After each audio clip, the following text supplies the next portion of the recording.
Hello students, welcome to my channel. आज मैं आप सभी को इस वीडियो में क्लास 12th के chapter number 2 inverse trigonometric functions की इंट्रोडक्शन करवाने जा रही हूँ। ठीक है, तो इनवर्स ट्रिग्नोमेट्रिक फंक्शंस के बारे में डिस्कस करने से पहले हमें ये पता रहना चाहिए कि ट्रिग्नोमेट्रिक फंक्शंस क्या होते हैं। तो हमारे पास टोटल 6 ट्रिग्नोमेट्रिक फंक्शंस होते हैं। ठीक है, फर्स्ट है साइन थीटा, सेकेंड है कॉस थीटा, थर्ड है टैन थीटा, ठीक, फोर्थ है हमारे पास कॉसिकेंट थीटा, फिफ्थ है सेकेंड थीटा और सिक्स्थ है हमारे पास कॉट थीटा। अब ये जो साइन थीटा है ना, साइन थीटा का रेसिप्रोकल रिलेशन होता है कॉसिकेंट थीटा के साथ। ठीक है, कॉस थीटा का रेसिप्रोकल रिलेशन होता है सेकेंड थीटा के साथ, टैन थीटा का रेसिप्रोकल रिलेशन होता है कॉट थीटा के साथ। तो ये हम पढ़ते हुए आ रहे हैं 10th और 11th क्लास से। ठीक है, अब हम बात करते हैं नेक्स्ट इनवर्स ट्रिग्नोमेट्रिक फंक्शंस के बारे में। ठीक है, अब इनवर्स का मतलब क्या होता है? इनवर्स का मतलब होता है उल्टा। ठीक है, उल्टा कर देना। तो यानी कि हमारे पास ये जो 6 ट्रिग्नोमेट्रिक फंक्शंस है ना, इनका हम क्या कर देंगे? उल्टा कर देंगे, यानी कि इनवर्स कर देंगे। तो हमारे पास ये देखिए, फर्स्ट क्या है? साइन थीटा है। अगर हम साइन थीटा का उल्टा कर दें तो हम इसे कैसे लिखेंगे? 1 साइन थीटा। ठीक है, साइन थीटा का उल्टा कर दिया, उल्टा लिखेंगे तो 1 साइन थीटा हो जाएगा। और 1 साइन थीटा को हम किस तरीके से लिख सकते हैं? Sign inverse theta. ठीक है, देखिए, मान लीजिए आपके पास 1/x है, तो 1/x को हम किस तरीके से लिख सकते हैं? x - 1। ठीक है, ऐसे ही तो लिखेंगे। और एक और एग्जांपल देख लीजिए, 1/x क्यूब है आपके पास मान लीजिए, तो इसको हम किस तरीके से लिख सकते हैं? x - 3। ठीक है, इस तरीके से लिख सकते हैं। तो यही तो किया है हमने। 1 साइन थीटा है ना, तो इसको हम और किस तरीके से लिख सकते हैं? Sine -1 theta. तो इसको हम क्या पढ़ेंगे? Sine inverse theta. ठीक है, तो इसी तरह कॉस थीटा को हम क्या लिख सकते हैं? 1 कॉस थीटा। ठीक है, तो 1 कॉस थीटा को हम लिखेंगे कॉस -1 थीटा, यानी कि कॉस इनवर्स थीटा। ठीक है, तो ऐसे ही देखिए टैन थीटा, टैन थीटा को हमने क्या लिखना है? इसका इनवर्स कर देना है, तो 1 टैन थीटा हो गया। ठीक है, तो 1 टैन थीटा को हम लिखेंगे टैन इनवर्स थीटा। ठीक है, सेम इसी तरह कॉसिकेंट थीटा को 1 कॉसिकेंट थीटा लिखेंगे। ठीक है, तो 1 कॉसिकेंट थीटा को हम लिख सकते हैं किस तरीके से? Cosecant inverse theta. सेम इसी तरह सेकेंट थीटा को हम क्या लिखेंगे? 1 सेकेंट थीटा। ठीक है, तो is equal to secant inverse theta. ठीक है, तो यहाँ पर कॉट थीटा को 1 कॉट थीटा, इसको हम 1 कॉट थीटा को किस तरीके से लिख सकते हैं? Cot inverse theta. ठीक है, तो ये हमारे पास 6 ट्रिग्नोमेट्रिक फंक्शंस थी जिनका हमने क्या कर दिया? इनवर्स कर दिया, यानी कि इन 6 ट्रिग्नोमेट्रिक फंक्शंस का हमने उल्टा कर दिया, इनवर्स कर दिया। तो हमारे पास ये 6 इनवर्स ट्रिग्नोमेट्रिक फंक्शंस आ गई हैं। ठीक है, तो आपको इनवर्स ट्रिग्नोमेट्रिक फंक्शंस जो है वो थोड़ा सा क्लियर हो गया होगा। आगे आगे मैं आपको बताती हूँ कि कौन कौन से कंसेप्ट्स जो हैं इस चैप्टर में आपके यूज होंगे, वो हम डिस्कस कर लेते हैं थोड़ा थोड़ा। ठीक है, तो चलिए नेक्स्ट हम पढ़ते हैं ट्रिग्नोमेट्री टेबल। तो आपको ट्रिग्नोमेट्री टेबल जो है वो अच्छे से लर्न होनी चाहिए, वो भी पाई की फॉर्म में सभी का वैल्यूज पता रहना चाहिए। यानी कि आपके पास ये जो 6 ट्रिग्नोमेट्रिक फंक्शंस है ना, इन सभी का वैल्यूज आपको टिप्स पे लर्न होना चाहिए, वो भी पाई की फॉर्म में लर्न होना चाहिए। ठीक है, तो चलिए इस ट्रिग्नोमेट्री टेबल को हम समझते हैं अच्छे से। यहाँ पर मैंने ये एंगल्स लिखे हैं डिग्री की फॉर्म में। ठीक है, तो यहाँ पर देखिए 0 डिग्री, 30 डिग्री, 45 डिग्री, 60 डिग्री और 90 डिग्री। ठीक, अब ये एंगल्स को मैंने यहाँ पर डिग्री की फॉर्म में लिखा है और ये रेडियन की फॉर्म में यानी कि पाई की फॉर्म में लिखा है। तो 0 डिग्री क्या हो जाएगा मेरा? 0। 30 डिग्री को हम पाई की फॉर्म में लिखेंगे π/6। 45 डिग्री को हम लिखते हैं π/4। 60 डिग्री को हम लिखते हैं π/3। 90 डिग्री को हम लिखते हैं π/2। अब ये डिग्री से रेडियन में कैसे कन्वर्ट किया, ये मैं आपको नेक्स्ट पेज पर अच्छे से क्लियर कर दूंगी, तो आपको कंफ्यूज होने का जरूरत नहीं है। ठीक है, तो चलिए अब मैं इन ट्रिग्नोमेट्रिक फंक्शंस की वैल्यूज को लर्न करने का एक बहुत ही इजी मेथड बताने जा रही हूँ। तो अगर आपको ये जो साइन थीटा है इन सभी की वैल्यूज जो है वो पता लग जाएंगी, तो साइन थीटा की वैल्यूज से ना आपका ये पूरा टेबल जो है वो इजीली तैयार हो जाएगा। ठीक है, वो कैसे, चलिए सबसे पहले हम साइन थीटा की वैल्यूज जो है वो लिखते हैं। मैंने ये कैसे लिखी है, एक शॉर्ट ट्रिक है। वो क्या है, सबसे पहले आपने क्या करना है, 0 से लेकर ना 4 तक काउंटिंग लिख लेनी है। देखिए आप 0 1 2 3 4, ठीक है। फिर क्या करना है, आपने इन सभी को 4 से डिवाइड कर देना है। तो यहाँ पर देखिए 0/4, 1/4, 2/4, 3/4, 4/4, ये किया मैंने। ठीक, नेक्स्ट क्या करना है, आपने इनका रूट कर देना है। तो 0/4 का रूट करेंगे आप तो आपके पास क्या वैल्यू आएगा, 0 आएगा। ठीक है, 1/4 का रूट करेंगे आप तो आपके पास सॉल्व होकर आएगा 1/2। देखिए 2/4 का रूट करेंगे आप तो आपके पास आएगा वैल्यू 1/√2। ठीक है, तो 3/4 का रूट करेंगे तो आपके पास आएगा वैल्यू √3/2। नेक्स्ट 4/4, ये आपस में कैंसिल होके 1 आएगा। 1 का रूट क्या होता है आपके पास, 1। ठीक है, यानी कि आपका साइन 0 क्या होता है, आपका वैल्यू 0। साइन π/6 की वैल्यू क्या होती है आपके पास, 1/2। साइन π/4 का वैल्यू क्या होता है आपके पास, 1/√2। साइन π/3 की वैल्यू क्या होती है आपके पास, √3/2। साइन π/2 का वैल्यू क्या होता है आपके पास, 1। ठीक है, यानी कि 0, 1/2, 1/√2, √3/2, 1। ठीक है, तो ये आपके पास साइन थीटा की वैल्यूज निकल कर आ गई। ठीक है, अगर आपको साइन थीटा की वैल्यूज पता लग गई, अच्छे से लर्न हो गई, ठीक है, तो अब आपको इस टेबल को तैयार करने में कोई भी दिक्कत नहीं आएगी। अब देखिए नेक्स्ट क्या है आपके पास, कॉस थीटा है ना। कॉस थीटा के लिए आपने क्या करना है, ये जो साइन थीटा की वैल्यूज आई है ना सभी, इनको पीछे से लिखना स्टार्ट कर देना है। देखिए 1 यहाँ लिखा, फिर √3/2, 1 के बाद √3/2 लिखना है। देन ये 1/√2 लिख लिया। ठीक है, 1/√2 के बाद पीछे से लिखना है ना, तो ये देखिए 1/2 है तो 1/2 लिखा। फिर यहाँ पर ये जो 0 है इसको आपने लास्ट में लिख देना है। ठीक है, यानी कि साइन थीटा की वैल्यूज जो है इनको आपने पीछे से लिखना चालू कर देना है। तो ये आपकी कॉस थीटा की वैल्यूज आ गई। ठीक है, नेक्स्ट क्या है हमारे पास, टैन थीटा। टैन थीटा का फॉर्मूला आपको पता ही है, क्या होता है, साइन थीटा अपॉन में कॉस थीटा। तो आप क्या करिए, साइन थीटा और कॉस थीटा की वैल्यूज को देखिए 0/1 करेंगे तो आपके पास क्या आएगा, 0। 1/2 अपॉन में √3/2 करेंगे तो आपके पास सॉल्व होकर आएगा 1/√3। ठीक है, 1/√2 अपॉन में 1/√2 करेंगे आपके पास तो सॉल्व होकर आएगा 1। इसी तरह ये देखिए, इसको आप साइन थीटा की वैल्यू और ये कॉस थीटा की वैल्यूज को एक दूसरे के नीचे रखेंगे तो आपके पास आएगा √3। 1/0 करोगे यानी कि आपके पास 1/0, किसी भी नंबर के नीचे अगर आपके पास 0 रहता है तो वो क्या होता है आपका, नॉट डिफाइंड। ठीक है, तो ये आपका आ गया नॉट डिफाइंड। नेक्स्ट क्या है आपके पास, कॉसिकेंट थीटा। कॉसिकेंट थीटा का रेसिप्रोकल रिलेशन किसके साथ होता है, मैंने बताया हुआ है, साइन थीटा के साथ होता है। ठीक है, तो यानी कि कॉसिकेंट थीटा की वैल्यूज क्या होंगी आपकी, साइन थीटा की जो वैल्यूज है ना इनका आप रेसिप्रोकल कर दीजिए, उल्टा कर दीजिए, तो वो आपकी कॉसिकेंट थीटा की वैल्यूज निकल कर आ जाएंगी। यानी कि 0 है, 0 के नीचे क्या है, यानी कि 1, तो इसका उल्टा कर दीजिए, क्या होगा, 1/0। 1/0 क्या होता है, नॉट डिफाइंड। ठीक है, 1/2 है, उल्टा करेंगे तो 2/1 हो जाएगा, तो क्या आएगा, 2 आ जाएगा। 1/√2 है तो क्या होगा, √2/1, तो आपका आंसर आ जाएगा √2। ठीक है, तो यानी कि ये देखिए नेक्स्ट है √3/2 है, इसका उल्टा कर दीजिए 2/√3, तो ये आपका वैल्यू आ गया ये। ठीक है, अब ये 1/ नीचे क्या होगा, 1 होगा। ठीक है, तो 1 है तो यहाँ पर भी वैल्यू क्या आ जाएगा, 1। ठीक है, तो ये आपकी कॉसिकेंट थीटा की वैल्यूज निकल कर आ गई। नेक्स्ट क्या है, सेकेंड थीटा। सेकेंड थीटा का रेसिप्रोकल रिलेशन होता है कॉस थीटा के साथ।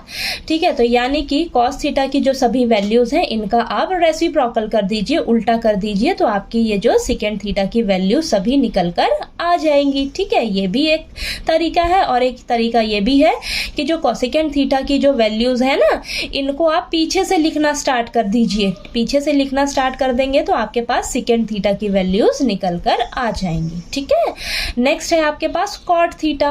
कॉट थीटा का रेसिप्रोकल रिलेशन होता है किसके साथ, टैन थीटा के साथ, ठीक है। तो टैन थीटा की जो भी वैल्यूज है ना, इनका आप क्या कर दीजिए, उल्टा कर दीजिए। देखिए 0 के नीचे क्या होगा, 1 होगा, तो 0/1 है, तो इसका उल्टा क्या हो जाएगा, 1/0। 1/0 क्या होता है, नॉट डिफाइंड। देखिए 1/√3 है, इसका उल्टा करेंगे √3/1, तो ये आ जाएगा आपके पास √3, ठीक है। यहाँ पर ये 1 है, यानी कि नीचे 1 होगा, तो 1/1 उल्टा करेंगे तो 1 ही आएगा आपके पास। अब देखिए √3 है, √3 के नीचे 1 होगा, तो इसका उल्टा करेंगे तो आपके पास आएगा 1/√3, ठीक है। ये है नॉट डिफाइंड। नॉट डिफाइंड कब होता है, जब आपका 1/0 होता है, तो 1/0 को उल्टा करेंगे तो 0/1 होगा, तो यानी कि ये वैल्यू आ जाएगा आपके पास 0, ठीक है। तो यानी कि अगर आपको साइन थीटा की वैल्यूज अगर पता लग गई, तो आपका साइन थीटा की वैल्यूज से ना आपका ये पूरा टेबल जो है वो इजीली तैयार हो जाएगा, ठीक है। तो आपको ये ट्रिग्नोमेट्री टेबल जो है वो अच्छे से लर्न होनी चाहिए, पाई की फॉर्म में लर्न होनी चाहिए, तभी आप ये क्वेश्चंस जो है इस चैप्टर के इजीली कर पाएंगे, ठीक है। अगर कोई दिक्कत आए इस टेबल में तो प्लीज आप कमेंट करके पूछना मेरे से, ठीक है। नेक्स्ट मैं आपको समझाती हूँ कि एंगल्स को डिग्री से रेडियन की फॉर्म में कैसे कन्वर्ट किया जाता है। अगर एंगल्स जो है वो डिग्री की फॉर्म में दिए हैं तो उसे आपको पाई की फॉर्म में लिखने आना चाहिए, ठीक है। क्योंकि आपके पास ये जो ट्रिग्नोमेट्रिक फंक्शंस हैं सभी, इन सभी का वैल्यूज आपको पाई की फॉर्म में लर्न होना चाहिए, ठीक है। क्योंकि इस चैप्टर में जो क्वेश्चंस हैं उसमें आपसे ऐसे पूछेंगे sin π/6 का वैल्यू बताइए, तो sin π/6 का वैल्यू क्या होता है, 1/2, ठीक है। आपसे ऐसे डायरेक्ट नहीं पूछेंगे कि sin 30 डिग्री का वैल्यू बता दीजिए, ठीक है। तो आपने कंफ्यूज नहीं होना है कि π/6 मेरा कौन सा एंगल होता है, तो π/6 मेरा कौन सा एंगल होता है, 30 डिग्री, ठीक है। आपसे पूछेंगे sin π/3 का वैल्यू बताइए, तो sin π/3 का वैल्यू क्या होता है, √3/2, ठीक है। सेम इसी तरह आपसे कुछ भी पूछ सकते हैं, tan π/4 पे क्या वैल्यू होती है, तो tan π/4 पे वैल्यू होती है हमारी 1, ठीक है। आपसे डायरेक्ट डिग्री की फॉर्म में वैल्यूज नहीं पूछेंगे इस चैप्टर में, तो आपको पाई की फॉर्म में लर्न होने चाहिए सभी वैल्यूज, ठीक है। तो चलिए मैं आपको समझाती हूँ कि डिग्री से पाई की फॉर्म में कैसे कन्वर्ट करेंगे। तो यहाँ पर आपको पता है कि 180 डिग्री को क्या लिखा जाता है, पाई लिखा जाता है, ठीक है। हम 180 डिग्री को पाई लिखते हैं, ठीक। तो अगर मुझे 30 डिग्री को पाई की फॉर्म में कन्वर्ट करना है तो कैसे करेंगे, क्या करना है आपने, बस 180 डिग्री को मैं किससे डिवाइड करूं कि कैंसिल होके मेरे पास 30 आ जाए, ठीक है। तो 180 डिग्री को हम अगर 6 से डिवाइड करते हैं तो ये कैंसिल होके क्या आएगा, मेरे पास 30 डिग्री ही तो आएगा। तो यहाँ पर देखिए 180 डिग्री की जगह क्या लिख लेना है, पाई लिख लेना है, और ये 6 एज इट इज, यानी कि π/6 आ गया, ठीक है। पाई का मतलब 180 डिग्री, 180/6 कैंसिल होके 30 डिग्री ही तो आया, यानी कि 30 डिग्री को अगर हमने पाई की फॉर्म में लिखना है तो 30 डिग्री को पाई की फॉर्म में क्या लिखा जाएगा, π/6, ठीक। नेक्स्ट ऐसे ही 45 डिग्री है, तो अब देखिए क्या लिखेंगे हम, 180 डिग्री लिखिए आप। 180 डिग्री को मैं किससे डिवाइड करूं कि मेरा 45 आ जाए, तो 180 को अगर हम 4 से डिवाइड करेंगे ना तो ये कैंसिल होके मेरे पास 45 आएगा, ठीक है। तो अब इसको हम क्या लिखेंगे, 180 को पाई लिखेंगे और ये 4 एज इट इज, तो क्या आ जाएगा, π/4। तो 45 डिग्री को क्या लिखा जाता है, π/4, ठीक है। क्लियर हुआ। नेक्स्ट 60 डिग्री है, 60 डिग्री को लिखना है, तो देखिए 180 हमें पता ही है क्या होता है, पाई। तो 180 को मैं किससे डिवाइड करूं कि मेरे पास 60 आ जाए, ठीक है। तो 180 को मैं अगर 3 से डिवाइड करती हूं तो ये दोनों आपस में कैंसिल होके मुझे 60 ही तो देगा, ठीक है। तो अब देखिए 180 की जगह मेरे को पता है 180 क्या होता है, पाई होता है, और ये 3 एज इट इज, यानी कि π/3, ठीक है, π/3। तो ये मेरे पास 60 डिग्री जो है इसको हम क्या लिखेंगे, π/3, ठीक है। नेक्स्ट है 90 डिग्री। अब 90 डिग्री को कैसे लिखेंगे, अब 180 को मैं किससे डिवाइड करूं कि मेरे पास कैंसिल होके 90 आए, तो अगर 180 को मैं 2 से डिवाइड करती हूं तो ये दोनों आपस में कैंसिल होके मुझे 90 ही तो देगा। तो अब इसको लिखिए आप, 180 को लिखेंगे हम पाई, क्योंकि हमें पता है 180 क्या होता है, पाई होता है, और ये 2 एज इट इज। तो 90 डिग्री क्या लिखा जाएगा हमारा, π/2, ठीक है। तो आपको आप किसी भी एंगल डेसिमल को आप डिग्री से रेडियन की फॉर्म में इस तरीके से कन्वर्ट कर सकते हैं। तो आपको डिग्री से रेडियन की फॉर्म में कन्वर्ट करने आ गया होगा। ठीक है, कोई डाउट आए तो प्लीज आप कमेंट करके पूछिए। नेक्स्ट कंसेप्ट अब हम पढ़ते हैं इनवर्स ट्रिग्नोमेट्रिक फंक्शंस की डोमेन और रेंज। तो इसकी डोमेन और रेंज पढ़ने से पहले आपको इस कंसेप्ट को ध्यान से समझना है। तो हमारे पास जो 6 इनवर्स ट्रिग्नोमेट्रिक फंक्शंस है ना, उन्हें 2 ग्रुप्स में बांटा गया है, ग्रुप ए और ग्रुप बी। ग्रुप ए में साइन वाले लोग रहते हैं और ग्रुप बी में कॉस वाले लोग रहते हैं। ठीक है, यहाँ पर देखिए आप ग्रुप ए में इन तीनों में साइन कैसे है। देखिए साइन है, कॉसेक को हम क्या लिख सकते हैं 1 अपॉन साइन, टैन को हम क्या लिखते हैं साइन अपॉन कोस। तो आपको कहीं ना कहीं साइन मिल रहा है। ठीक है, तो यानी कि इन तीनों में साइन है, तो ये एक ग्रुप के हैं। ठीक है, तो इनकी ना जो प्रिंसिपल वैल्यूज होंगी ना वो भी ऑलमोस्ट सेम रहेंगी। ठीक है, सेम रहेंगी, वो मैं आपको इस टेबल में बताऊंगी। ठीक है, तो आपको इजीली लर्न हो जाएगा ये टेबल। ठीक, अब ये ग्रुप बी में इसमें ये कॉस वाले लोग रहते हैं। यहाँ देखिए कॉस है, सेक को हम क्या लिखते हैं 1 अपॉन कॉस, कॉट को हम क्या लिखते हैं कॉस अपॉन साइन। तो कहीं ना कहीं आपको कॉस मिल रहा है ना, तो इन तीनों में कॉस है, तो ये इस ग्रुप बी के हैं। ठीक है, तो इनकी जो प्रिंसिपल वैल्यूज होंगी ना वो ऑलमोस्ट सेम रहेंगी। ठीक है, वो ऑलमोस्ट सेम रहेंगी, मैं आपको इस टेबल में बताऊंगी। ठीक है, तो आपको बस ये ध्यान देना है कि साइन इनवर्स, कॉसेक इनवर्स और टैन इनवर्स ये तीनों एक ग्रुप के हैं, और cos inverse, secant inverse, cot inverse ये तीनों जो है वो दूसरे ग्रुप के हैं। ठीक है, तो इनका जो प्रिंसिपल वैल्यूज है ना इन तीनों का सेम रहेगा ज्यादातर, और इन तीनों का ऑलमोस्ट सेम रहेगा, तो आपको कंफ्यूजन नहीं होगी। ठीक है, इस टेबल को लर्न करने में। ठीक, तो चलिए अब हम इस टेबल को समझते हैं। इस टेबल में हमें इनवर्स ट्रिग्नोमेट्रिक फंक्शंस की प्रिंसिपल वैल्यूज दी हुई हैं डोमेन और रेंजेस के साथ। तो डोमेन क्या होता है, जहां से एक्स की यानी कि एंगल्स की वैल्यू बनना शुरू होती हैं, जहां से हम वैल्यूज बनाना शुरू करेंगे वो हमारी क्या होती है डोमेन होती है, और जहां तक वैल्यूज हमें मिलेंगी ना वो क्या होती है हमारी रेंज। ठीक है, यानी कि एक्स एक्सिस वाला पॉइंट जो होता है वो हमारा डोमेन होता है, और वाई एक्सिस वाला जो पॉइंट होता है वो हमारा रेंज होता है। ठीक है, तो आपको इन सभी इनवर्स ट्रिग्नोमेट्रिक फंक्शंस की रेंज ऑफ प्रिंसिपल वैल्यूज जो है वो अच्छे से क्लियर होनी चाहिए। प्रिंसिपल का मतलब होता है नियम, यानी कि आपको कुछ नियम कानून बताए गए हैं इस टेबल में इन सभी इनवर्स ट्रिग्नोमेट्रिक फंक्शंस के लिए, कि जो इनका वैल्यूज है ना वो इन सभी के बीच में ही लाई करना चाहिए। ठीक है, तो फर्स्ट देखते हैं, हमें दिया है साइन इनवर्स। तो साइन इनवर्स की रेंज ऑफ प्रिंसिपल वैल्यू क्या होती है -π/2 से लेकर π/2 तक। ठीक है, यानी कि -90 से लेकर प्लस के 90 तक के बीच में ही आपका एंगल होना चाहिए। और यहाँ पर एक बात का ध्यान देंगे आप ब्रैकेट का। यहाँ पर देखिए ब्रैकेट क्या है, क्लोज्ड ब्रैकेट है। क्लोज्ड ब्रैकेट का मतलब होता है कि आपके इनके बीच का तो एंगल रहेगा ही। ठीक है, आपके पास ये -90 और जो 90 है ना, आपने इन दोनों को भी लेना है। तो साइन इनवर्स के लिए आपने ध्यान देना है, क्लोज्ड ब्रैकेट होगा आपका, और -90 और +90 इन दोनों को भी लेना है, और इन दोनों के बीच का भी वैल्यू आपके पास होगा। ठीक है, तो सेकंड है हमारे पास कॉसिकेंट इनवर्स। कॉसिकेंट इनवर्स की रेंज ऑफ प्रिंसिपल वैल्यू क्या होती है -π/2 से लेकर π/2 तक।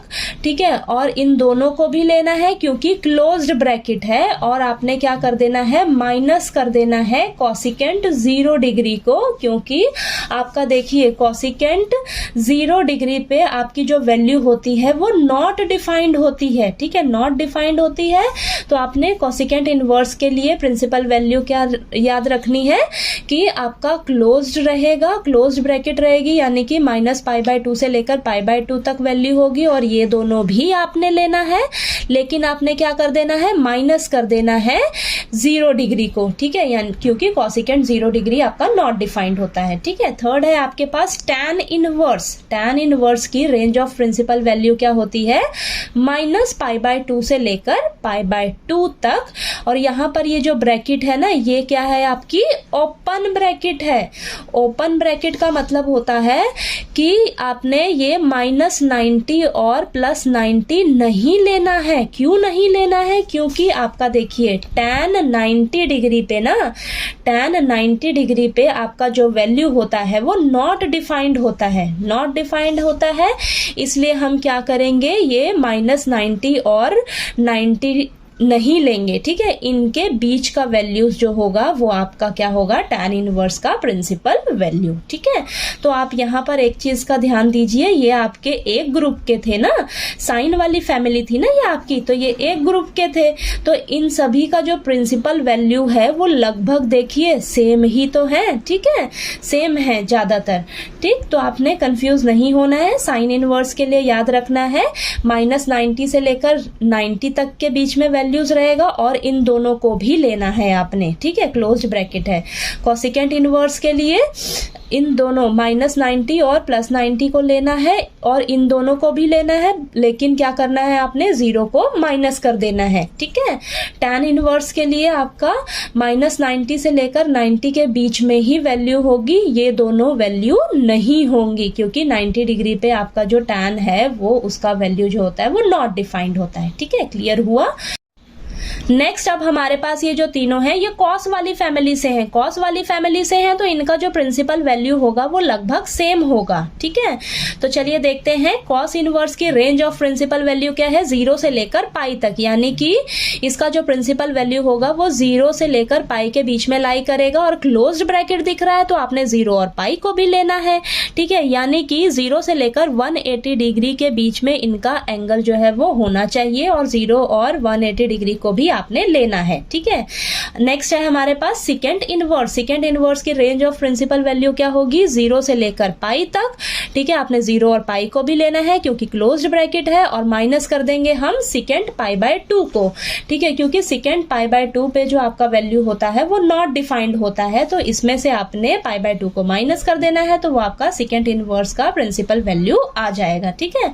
लास्ट है हमारे पास कॉट इनवर्स। तो कॉट इनवर्स की रेंज ऑफ प्रिंसिपल वैल्यू क्या होती है, 0 से लेकर पाई तक, और यहाँ पर आपको ये ओपन ब्रैकेट दिख रही है। ओपन ब्रैकेट का मतलब है आपने 0 और पाई को नहीं लेना है, ठीक है। आपने इनकी बीच की वैल्यूज लेनी है, 0 और पाई को नहीं लेना है, यानी कि 0 और 180 डिग्री एंगल को आपने नहीं लेना है। इनके जो बीच के एंगल्स होंगे वो आपकी क्या होगी, कॉट इनवर्स की प्रिंसिपल वैल्यू, ठीक है।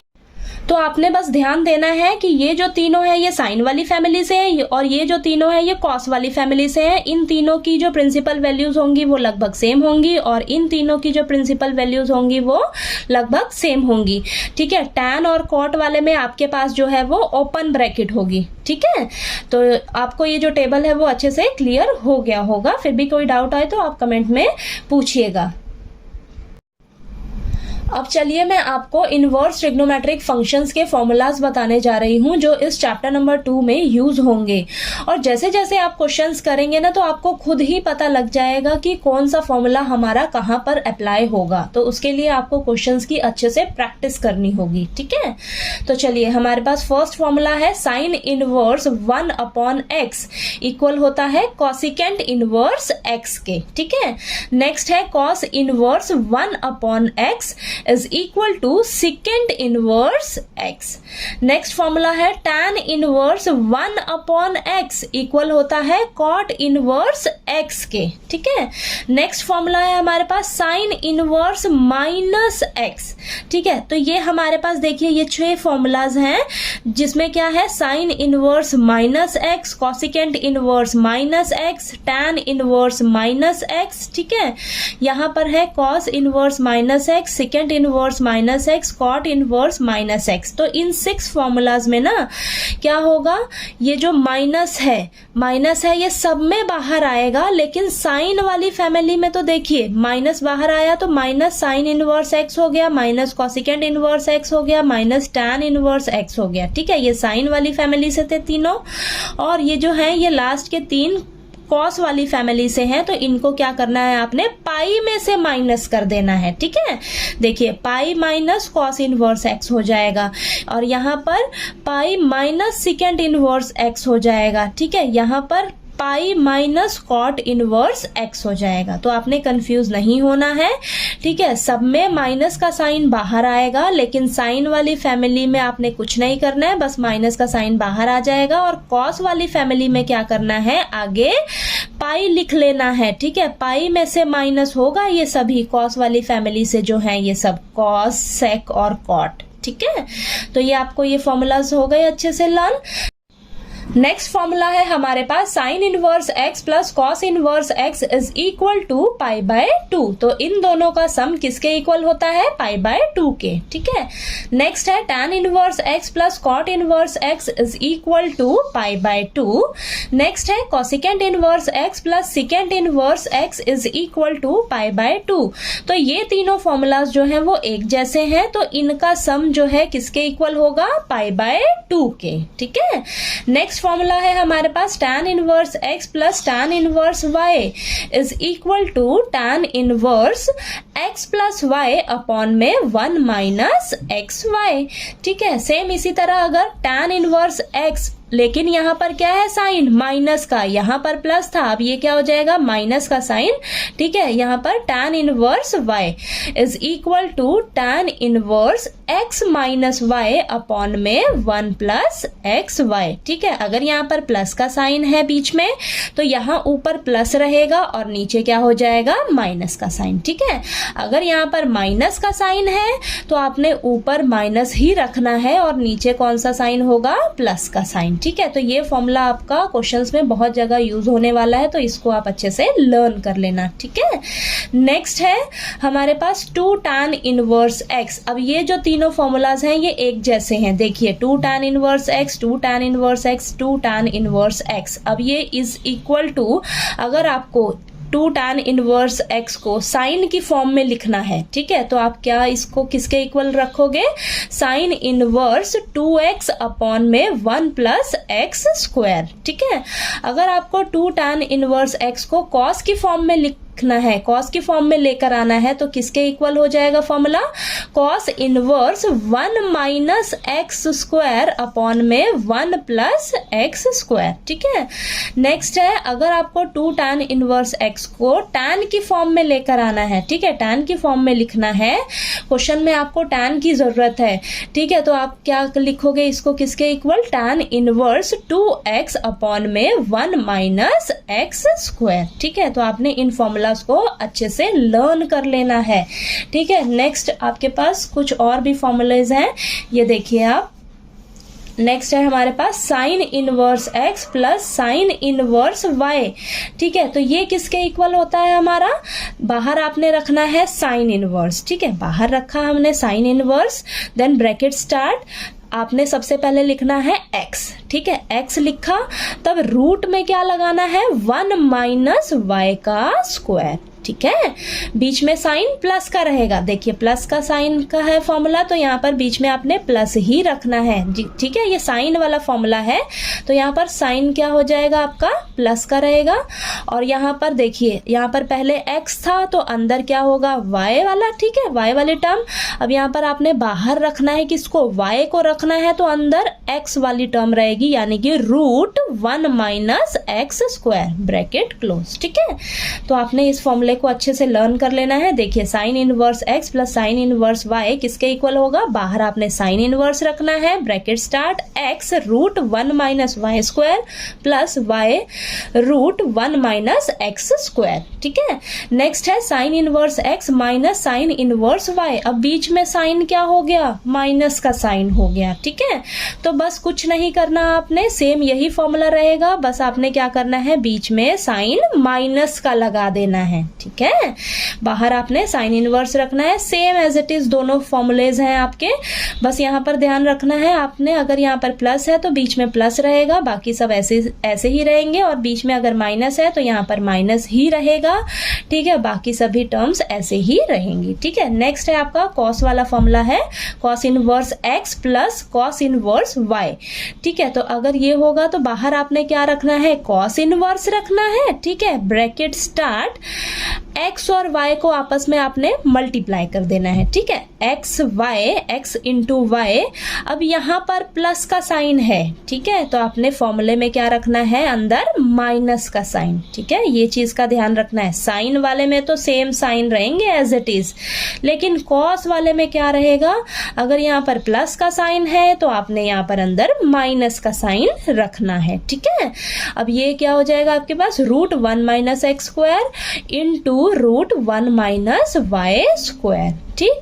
अब यहाँ पर देखिए कॉस इनवर्स एक्स माइनस का कॉस इनवर्स वाई, ठीक है। अब यहाँ पर माइनस का साइन है तो अंदर प्लस का साइन रहेगा, और फॉर्मूला क्या हो जाएगा आपके पास, cos inverse bracket start x into y plus root 1 minus x square into में रूट 1 माइनस वाई का स्क्वायर ब्रैकेट क्लोज, ठीक है। तो साइन वाले फॉर्मूले आपके एक जैसे हैं दोनों, ठीक है, बस साइन का ध्यान देना है आपने, और कॉस वाले फॉर्मूले हैं जो हैं वो दोनों एक जैसे हैं, बस आपने साइन का जो है वो ध्यान देना है। साइन वाले फॉर्मूले में तो प्लस है तो प्लस ही रहेगा, माइनस है तो माइनस रहेगा, और कॉस वाले फॉर्मूले में आपने देना ध्यान, ठीक है, प्लस है तो यहाँ पर उल्टा साइन हो जाएगा बीच में माइनस का, और यहाँ पर माइनस का साइन है तो यहाँ पर उल्टा साइन हो जाएगा प्लस का, ठीक है।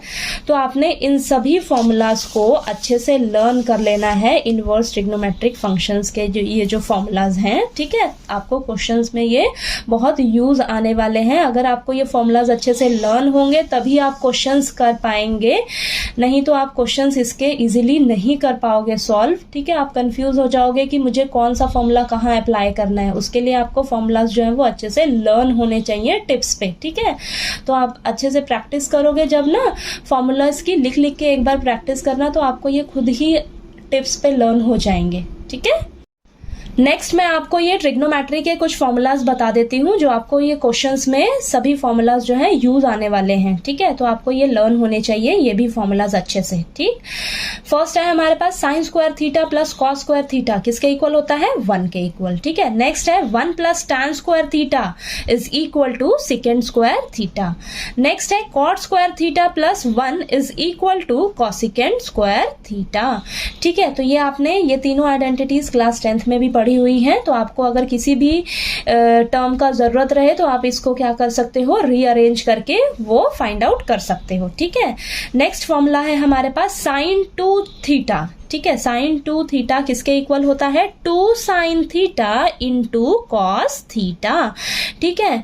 अब यहाँ पर आप एक चीज का ध्यान देना, यहाँ पर 2 थीटा है ना, 2 थीटा, तो यहाँ पर जो फॉर्मूला होगा, यहाँ पर देखिए 2 थीटा है तो यहाँ पर इसका हाफ हो जाता है, ठीक है। आपको क्वेश्चंस में आगे ये यूज इस तरीके से आएगा, अगर यहाँ पर खाली क्या आपको साइन थीटा मिल जाए, ठीक है, साइन थीटा मिल जाए, तो आप यहाँ पर फॉर्मूले में क्या लिखोगे, थीटा बाय 2, ठीक है। अगर आपको जरूरत रहे कि मुझे साइन थीटा की जगह ये वाला फॉर्मूला अप्लाई करना है, तो आप साइन थीटा की जगह क्या लिख सकते हो, 2 sine theta by 2 into cos theta by 2, ठीक है। आप मैं जब आपको क्वेश्चंस कराऊंगी ना तब आपको अच्छे से क्लियर होंगे ये फॉर्मूलाज, ठीक है। तो अभी आप थोड़ा ऐसे ही समझ लीजिए, ठीक है। तो यहाँ पर बस मैं क्या बोलना चाह रही हूँ कि अगर आपको साइन 2 थीटा है ना, 2 थीटा, तो आपका फॉर्मूले में यहाँ हाफ हो जाता है, ठीक है।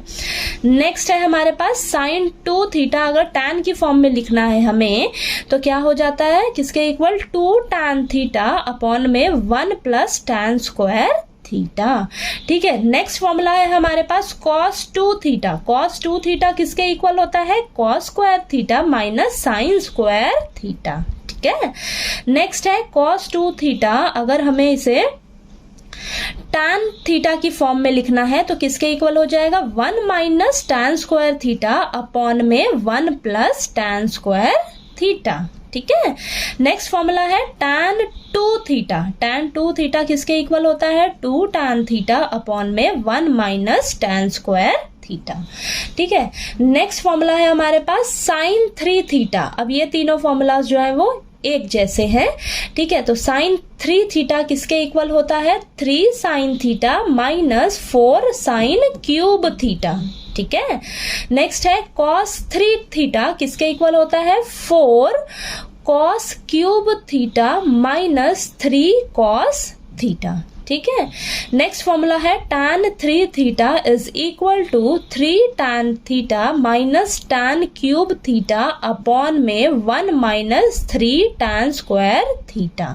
ठीक, नेक्स्ट फॉर्मूला है हमारे पास 1 minus cos 2 theta. 1 minus cos 2 theta किसके इक्वल होता है? 2 साइन स्क्वायर थीटा के। ठीक है, इस यहाँ पर जो मैंने ये कंसेप्ट बताया ना, यहाँ पर भी वो चीज अप्लाई होगी। अगर आपको 1 माइनस कॉस थीटा लिखना है तो यहाँ पर देखिए 2 थीटा है ना, तो 2 थीटा है तो यहाँ पर डबल है, तो यहाँ पर ये हाफ हो जाता है। अगर आपको 1 माइनस कॉस थीटा किसके इक्वल लिखेंगे हम? 2 साइन स्क्वायर थीटा बाय 2 के। ठीक है, तो आपको ये क्वेश्चंस में यूज आएगा, फिर मैं आपको बताऊंगी कि कौन सा फॉर्मूला आपको किस तरीके से कहाँ यूज करना है। ठीक, नेक्स्ट है 1 प्लस कॉस 2 थीटा किसके इक्वल होता है? 2 कॉस स्क्वायर थीटा के। ठीक है, अब नेक्स्ट फॉर्मूला है हमारे पास। अब ये जो 6 फॉर्मूलाज दिख रहे हैं आपको, ये एक जैसे हैं। ठीक है, एक जैसे हैं कैसे? देखिए, cos minus theta, sine minus theta, tan minus theta, cot minus theta, secant minus theta, cosecant minus theta. ठीक है, अब ये किसके इक्वल होंगे?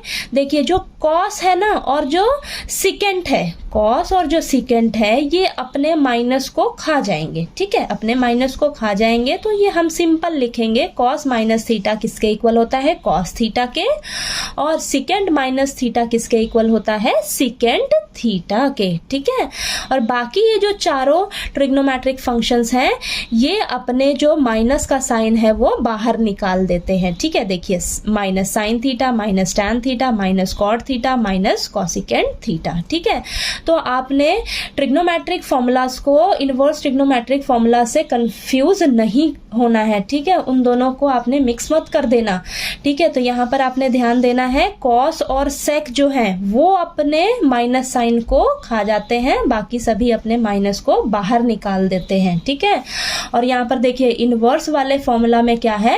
सभी अपने माइनस को बाहर निकालते हैं, सभी माइनस को बाहर निकालते हैं, लेकिन जो कॉस वाली फैमिली के जो है ना लोग, वो उनको क्या करेंगे? हम पाई में से माइनस कर देंगे, इन तीनों को पाई में से माइनस करेंगे। ठीक है, तो आपने कंफ्यूज बिल्कुल नहीं होना है। नेक्स्ट है हमारे पास साइन थीटा किसके इक्वल होता है? 1 अपॉन कॉसिकेंड थीटा के। ठीक है, नेक्स्ट है कॉसिकेंड थीटा को हम क्या लिख सकते हैं? 1 अपॉन साइन थीटा। तो इन दोनों का आपस में रेसिप्रोकल रिलेशन होता है, साइन थीटा का और कॉसिकेंड थीटा का। ठीक है, इसी तरह कॉस थीटा का और सिकेंड थीटा का आपस में रेसिप्रोकल रिलेशन होता है, तो कॉस थीटा को हम लिखते हैं 1 अपॉन सिकेंड थीटा और सिकेंड थीटा को हम लिखते हैं 1 अपॉन कॉस थीटा। इसी तरह टैन थीटा को हम लिखते हैं 1 अपॉन कॉट थीटा और कॉट थीटा को हम लिख सकते हैं 1 अपॉन टैन थीटा। अगर टैन थीटा को हमें साइन और कॉस की फॉर्म में लेकर आना है तो टैन थीटा का फॉर्मूला हो जाएगा साइन थीटा अपॉन में कॉस थीटा। ठीक है, अगर हमें कॉट थीटा को लिखना है साइन और कॉस की फॉर्म में तो कॉट थीटा का फॉर्मूला हो जाता है कॉस थीटा अपॉन में साइन थीटा। ठीक है, तो ये आपके ट्रिग्नोमेट्री के कुछ फॉर्मूलेज हैं जो आपको इस चैप्टर में यूज आने वाले हैं, तो आपने इन सभी को अच्छे से लर्न कर लेना है। ठीक है, नेक्स्ट कंसेप्ट हम समझ लेते हैं, science of trigonometric functions in quadrants. अब ट्रिग्नोमेट्रिक फंक्शंस का किस क्वाड्रेंट में क्या साइन होता है वो हम थोड़ा सा ब्रीफ में समझ लेते हैं। ठीक है, तो ये हमारे पास हो गया first quadrant, second quadrant, third quadrant और ये फोर्थ क्वाड्रेंट। ठीक है, यहाँ पर देखिए 0 डिग्री, 90 डिग्री, 180 डिग्री, 270 डिग्री और वापस से हमारा हो जाता है 360 डिग्री। ठीक है, अब यहाँ पर 0 डिग्री तो हमारा 0 हो जाएगा, 360 डिग्री को हम 2 पाई लिखते हैं। ठीक है, 90 डिग्री को हम पाई बाय 2 लिखते हैं, 180 डिग्री को हम पाई लिखते हैं और 270 डिग्री को क्या लिखा जाता है? 3 पाई बाय 2। ठीक है, तो आपने क्या ध्यान देना है? देखिए फर्स्ट क्वाड्रेंट को हम क्या लिखते हैं? ASTC, यानी कि आफ्टर स्कूल टू कॉलेज। ठीक है। अब इस कंसेप्ट का क्या यहाँ पर मतलब है, देखिए ए से क्या है, ऑल रेशियोज आर पॉजिटिव, ठीक है। इस क्वाड्रेंट में ना, फर्स्ट क्वाड्रेंट में सभी ट्रिग्नोमेट्रिक फंक्शंस की जो साइन होते हैं वो क्या होते हैं, पॉजिटिव होते हैं फर्स्ट क्वाड्रेंट में, ठीक है। अब यहाँ पर देखिए एस का मतलब है यहाँ पर साइन वाले जो है ना, साइन वाली रेशियोज वो क्या होंगी इस क्वाड्रेंट में, सेकेंड क्वाड्रेंट में पॉजिटिव, बाकी जो चारों हैं सब वो क्या होंगे, नेगेटिव होंगे यहाँ पर सेकेंड क्वाड्रेंट में, ठीक है।